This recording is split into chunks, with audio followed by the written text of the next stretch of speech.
अल्लाह ही अल्लाह किया करो, दुख न किसी को दिया करो, जो दुनिया का मालिक है नाम उसी का लिया करो। अस्सलामु अलैकुम वरहमतुल्लाहि वबरकातुहू। नाज़रीन, आज स्पेशल न्यूज़ में बड़ी चौंकाने वाली या इससे बड़ी अच्छी खबर भी कहेंगे जो हमारे मुल्क की गोदी मीडिया नहीं दिखाएगा।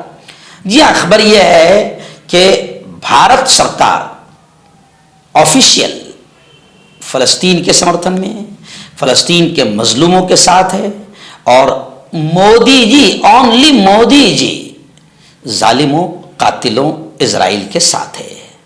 जो जालिम है, कातिल है, मोदी जी उनके साथ है। और अब मैं आपको बता दूं कि क्यों आखिर मोदी जी भारत सरकार के खिलाफ जा रहे हैं। भारत सरकार ऑफिशियल तौर पर फलस्तीन के साथ है और मोदी जी वजीर आजम होने के बावजूद वी स्टैंड विद इजराइल कह रहे हैं। आखिर ऐसा क्यों हो, तो उसकी भी पोल खुल गई है।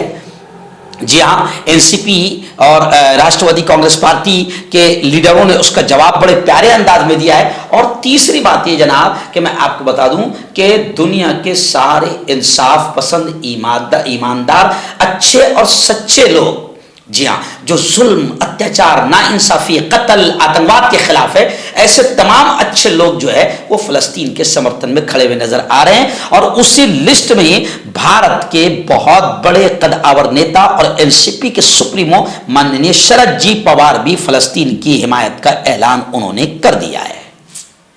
चलिए आइए अब पूरी खबर सुन लीजिए।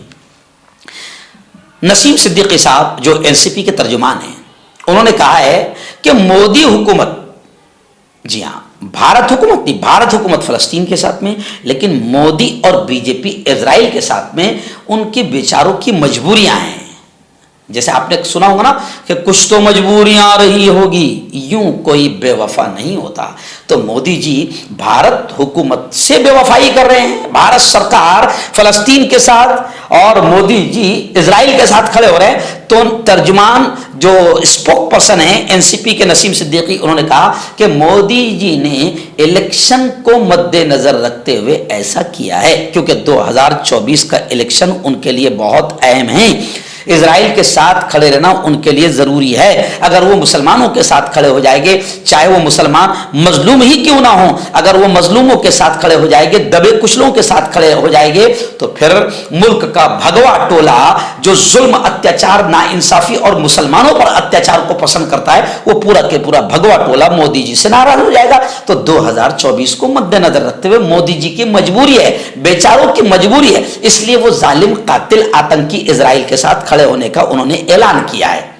ऐसा मैं नहीं कह रहा हूं, ऐसा एनसीपी के सुप्रीमो तर्जुमान नसीम सिद्दीकी साहब कह रहे हैं कि मोदी हुकूमत ने इलेक्शन के मद्देनजर इजराइल की हिमायत की है, वरना हम और दुनिया के और पूरे भारत के सच्चे, अच्छे, इंसाफ पसंद, ईमानदार लोग, एनसीपी के सुप्रीमो शरद पवार समेत तमाम के तमाम ने फलस्तीन की हिमायत का और फलस्तीन के समर्थन का ऐलान कर दिया है।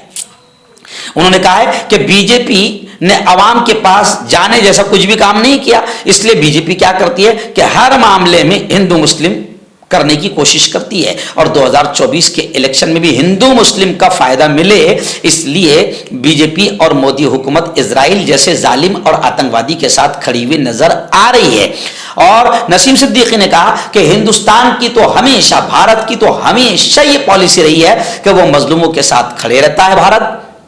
और फिर उन्होंने कहा कि माननीय अटल जी बिहारी वाजपेयी एक्स पीएम, ऐसे ही माननीय मोहतरमा इंदिरा गांधी, मनमोहन सिंह, सब ने हमेशा फलस्तीन का साथ दिया है। और उन्होंने ये भी कहा कि अगर कोई भी ताकतवर देश किसी कमजोर पर हमला करता है तो हिंदुस्तान का हमेशा ये रवैया होता है कि हिंदुस्तान हमेशा मजलूम और कमजोरों के साथ का साथ देता है। लेकिन अफसोस की बात यह है कि जब हमास ने हमला किया तो मोदी ने फौरन ट्वीट करते हुए कहा कि हम इजराइल के साथ हैं, जबकि हम हमास की कार्रवाई की हिमायत नहीं करते हैं।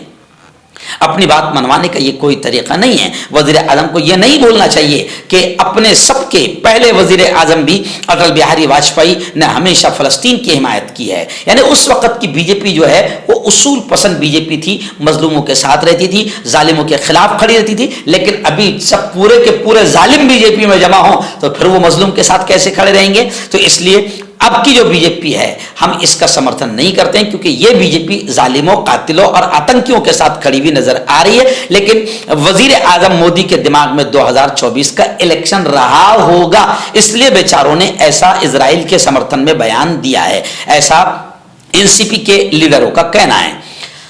वहीं पर किसी ने बहुत अच्छी बात कही, उन्होंने कहा कि मुल्क की खारिजा पॉलिसी के खिलाफ मोदी जी ने काम किया है, क्योंकि वजारत खारिजा मुल्क की 2 दिन के बाद ही वजारत खारिजा का बयान आया है कि भारत सरकार फलस्तीन के साथ है। इसलिए एनसीपी मुतालबा करती है, डिमांड करती है कि वजीर आजम को मुल्क से माफी मांगनी चाहिए, क्योंकि मुल्क फलस्तीन के समर्थन में और वजीर आजम इजराइल के समर्थन में, आतंकवादियों के समर्थन में। तो इसका मतलब यह है कि वजीर आजम मुल्क की पॉलिसी के खिलाफ है, तो वजीर आजम नरेंद्र मोदी को मुल्क से माफी मांगनी चाहिए। ऐसा एनसीपी के लीडर तर्जुमान नसीम सिद्दीकी का बड़ा बयान सामने आया है।